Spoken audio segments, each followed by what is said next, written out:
Hello and welcome to another Lord of the Rings Rise to War video. I'm the player who plays as the King Under the Mountain, and today I'm going to do the third part in this series of videos that I'm calling the Rise of the Free to Play. And it's kind of like a best practice sort of guide for free to play players, admittedly, but also for your Krakens and your Whales and your mid level players who perhaps could give a little bit more to the team. It's basically just about being a good teammate. And today's one is probably going to get broken down into a couple of different videos because it's based around resources. But this one is about sort of resource allocation and basically flipping your resources around the map to make sure you've always got resources depending on what happens. And I kind of coin it as a resource rotation sort of phrase. So if I just show you the map to start with, it's probably the easiest way that I can sort of explain this. So this season I've been in Erebor. Apparently I've got a battle pin down here now, but I was down here. So we obviously started up here, so my resources would have been here originally. I was pretty much right by Erebor. And we've owned these lands here at one stage or another, and we've been pushed back and everything like that. So what I'm trying to say is a lot of my resources in these areas have all been taken at some stage or another. And the reality is, even though it's probably changed a little bit since yesterday, so I actually finished the server because the server finished yesterday in 18th position. Now I'd normally finish a bit higher than that, but this is a season where I've been massively pushed, and when we've kind of been at one point, I think we're down to one land at one point. So my point was going to be, and I'll sort of come back to the map, is to just make sure that all your resources are not actually in one territory. So once I started, you can see I've got forts pretty much dotted all over the map, and I've actually got some forts over here, which I've had for a while in the season.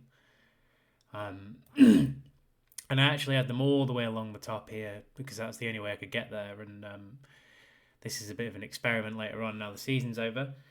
But yeah, so I have tiles now in this land here. I have a couple over here. I have some in Angmar. I still have some up here. I've still got a couple around here that weren't cleaned properly. I've got some in Rune. I've got lots down here as well. I've got some down here and a couple around here.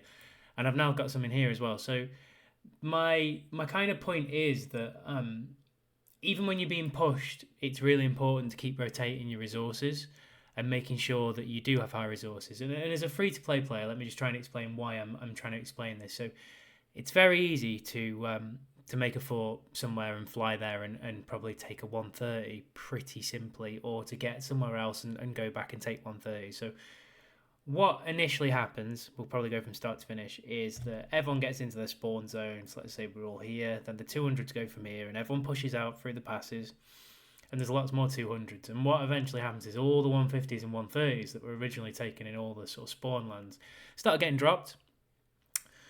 So your third thing to do is, if you get pushed is you go back to these because you're likely to have forts there, and you start retaking the 150s and 130s, and you do this with a second or a third formation. They don't have to be massively leveled or on gear.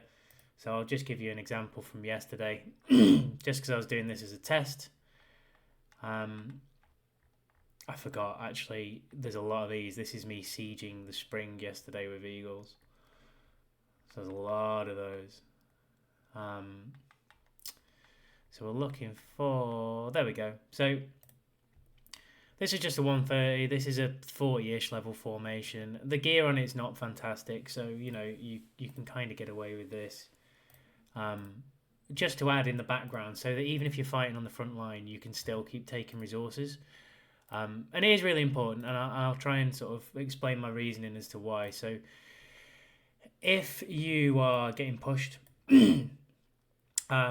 somewhere over here, and you know that there are free resources over here, you kind of need to take them. And if you're a free to play, you've got to think you're losing most trades on resources, like quite heavily, I would guess, against a Kraken or a Whale. But if you have higher resources at some stage or another, a lot of this game is about the resource war. And if you can sort of manipulate it into your favour, over a period of time, you should be able to produce more troops than them, and hopefully you can close that gap. It's also good for your team because you can continue to fight, you can continue to tile, and there are sort of lots of benefits to having that high level of production.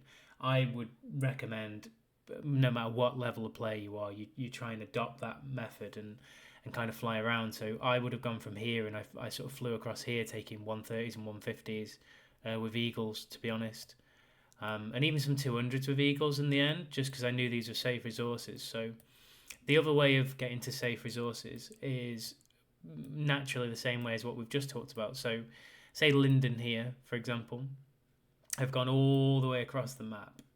Now they need to release tiles to obviously tile in the game to cover areas if they're being pushed themselves. So they will spam tiles, and they'll have specific people who spam tiles, etc., etc. But what basically happens is they drop a lot of the resources in what they call the safe lands, and they drop a lot of forts in what are called the safe lands. So my kind of tactic a lot of the time is to go into what they consider their safe lands and try and find a period of time when they are offline. So if there's a sort of 2 or 3 hour period, they don't have a great deal of activity, I'll try to go in during that time and sort of set up forts and things. Because once you've done the 6-minute march across covering a fort distance, say, for your Eagle March, you can set up a new fort and there's no more sort of flag to say that you're there.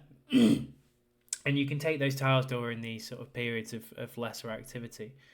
So I think I counted up last night, my resources are actually in 15 different territories at the moment, which is probably a little bit of an extreme example, but when you've been pushed like this, it does mean that you kind of have to spread them around to stay high. Otherwise, ultimately, I wouldn't be able to fight. So I wouldn't be able to do this without